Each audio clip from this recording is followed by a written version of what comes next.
Hello and welcome to your Markets Roundup. My name is Nyasha Munanga today, and as usual I bring you your daily stock market report of the just closed stock market trading of the day.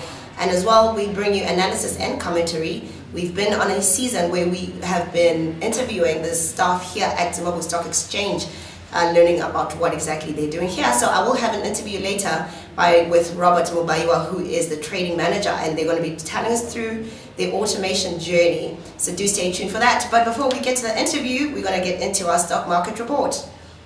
On our indices, our all share gained another 0.34 points to close at 153.24 points from yesterday's 152.90 closing points. Our industrial index closed at 517 points, making a positive move of 1.15 points from yesterday's 510.02 closing points. The top 10 closed today at 151.36 points, making a negative of 0.23 points from yesterday's 151.59 closing points. And our mining's index again had no shift, no move. It stayed at 217.92 points. And about our all share, here are our movers and shakers of the day. TSL added $0.14 to settle at $0.84. Cassava Smart Tech moved up by $0.01 to close at a stock price of $1.46. OK Zimbabwe traded $0.01 stronger to close at a stock price of $0.28. And First Mutual Properties gained $0.01 to close at a stock price of $0.07. And these were our shakers, which traded negatively today. We had Delta, which dropped $0.02 to close at a stock price of $2.79. Old Mutual Limited also lost $0.02 to close at a stock price of $9.17. And Edgar's traded $0.02 lower to close at a stock price of $0.12. And Score also decreased by $0.009 to close at a stock price of $2. And lastly, Econet put off $0.007 to close at a stock price of $1.47. And that's all we had for the stock market report. After the break, we will have Robert Mubaiwa for our interview. Stay tuned.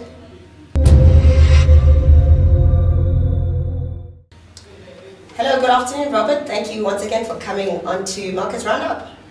Good afternoon. Thank you, Nyasha. It's a pleasure to be here. All right, so Robert, today we're going to be talking about the automation journey. Can you tell us exactly how that has gone for the Zimbabwe Stock Exchange? Thank you, Nyasha. Maybe I'll just start by giving you a brief background in terms of how we started our journey. As you are aware, Zimbabwe is one of the oldest markets. Being the oldest markets, I think there was a wave of automation in the region around 2000, and most of those markets were being sponsored by foreign, by multilateral institutions, and unfortunately we were left behind because of other reasons which were beyond our control. But at the time we did not qualify, and we pursued that journey later on in around 2010, 2012. Obviously, maybe I'll just also give you the benefits of having an automated market, one of which is to obviously to do away with the manual trading. Investors obviously prefer an automated environment where it's perceived to be transparent and fair to all investors. It presents cost reduction opportunities to our market players, mainly the stockbrokers, who would have ordinarily in a manual setup. They would have more personnel who are going to man the offices doing separate things. But obviously with automation, the numbers obviously are reduced, and that reduces their costs. There's also a perception of convenience where people are able to trade from their offices. You are also going to have longer trading hours. So those are some of the benefits which we perceived to, which we are going to help the market. So in 2010, 2013, we engaged a consultant to help us, because there were other people who had done this ahead of us. So we engaged one of the exchanges, which was our consultant in drafting what we call a request for proposal, which then gave rise to a tender. And that tender is, so many companies responded, which included New York Stock Exchange, Infotech, the other one was STT, and the National Stock Exchange of India. So there was an array of vendors who wanted to tender for those services. And out of that process, we managed to select Infotech, which is a Pakistan-based institution. But before the selection, obviously, people would have looked at the issues which relates to the selection process in terms of the pricing, in terms of its fit to the local market, whether the system is able to be accustomed to meet the local requirements. So there were so many considerations which we made until we then selected Infotech. Obviously, there are potential benefits which we haven't realized, which we anticipate that as automation is in place, we anticipate to gain more benefits from the process. There are what we call regional initiatives which are in the process, which enables us, our market participants like the brokers, to connect to other regional exchanges. So those efforts are still underway, and we believe with automation we are also able to participate in that space. We also look at various interfaces with external systems. Currently, as you are aware, there is what we call the C-Trade. The C-Trade, it's a mobile app where investors are able to place orders through the market using their cell phones. So the system is able to adapt.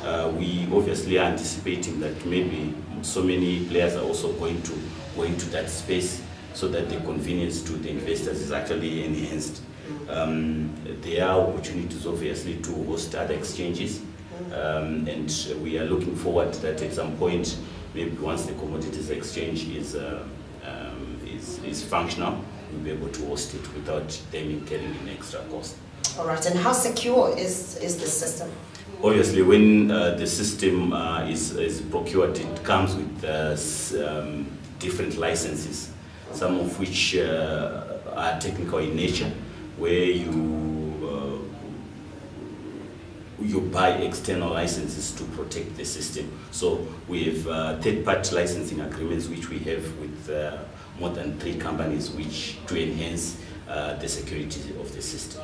Okay, and is this automation similar across different stock markets, or is it something specific to the Zimbabwean market? Okay, normally the markets are different in terms of their architecture. The structure of the markets are different. We try to adopt a model, because remember, when you are doing a project of this magnitude, you have to involve stakeholders, and our key stakeholders in the market, like the custodians, the brokers themselves, there is a certain way or a market practice which is carried out in the market. So sometimes you need to customize the system to be able to fit with the norm of that particular market. But the main architecture in terms of the trading engine, they are likely the same. What then differs is customization, which is required at market level. Okay, and as ZSC, as the custodians of this trading platform, what exactly are your obligations? Okay, in terms of our obligations, obviously we remember, when you buy a system, you have to pay what we call maintenance fees.